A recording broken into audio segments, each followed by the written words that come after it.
Heartbreak is like a chemical peel. This year, I have really found the merit of a good old fashioned heartbreak. I dug into my Mary J bag and I realized that it was, in fact, a mad world.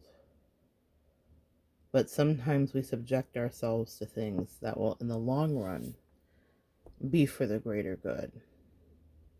And that's what I did. I decided that in order to get over a thing, I had to walk through it. I had to face it directly. I had to allow it to burn good. I let it burn, and sometimes the burning doesn't feel so good as you start, but I've got to the place where it burns good. I get it. I understand.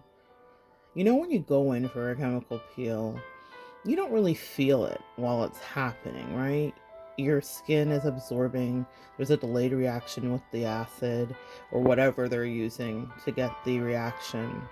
And the intention is to exfoliate and lift dead things, dead skin, dead cells, to form new collagen and to regenerate and plump so that you can be your smoothest, most barefaced, glowing self, right? But after you leave the office, and the redness starts to set in, and then the burning, and you get home, and you look at yourself in the mirror, and it looks like you've laid out too long in the sun.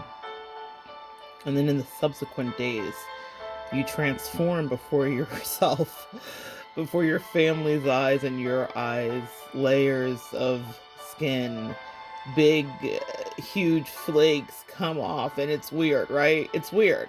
You kind of have to quarantine and isolate in that moment for the ladies and men that have had that treatment. And after a few days of shedding skin and cells and the past and the past and the past,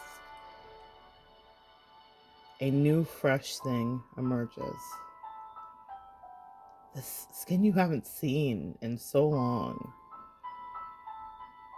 Skin you don't want to even put makeup on. It's so pure. And you look back at that treatment and the process and the parts where you didn't recognize yourself and you say, it was worth it. Because for this result, I wouldn't do it again tomorrow. But I'm not sad that I did it. No regrets, right? In a mad world where things are often unpredictable, it's important to remember to live like that. No regrets. That doesn't mean that you are reckless. That doesn't mean that you are unhinged. It means that you think about it.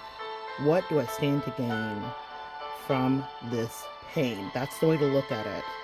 What can I extract from being held back? That's the way to go about it. Because it is those of us who look at the glass half full that rise to our better selves after we have been exfoliated down to bare bones. We are phoenix, my loves, rising from the ashes. Be prepared to be renewed after a period of crisis. The card is before me because the lesson is within me. And for those of you that clicked on this video today, the lesson must be within you.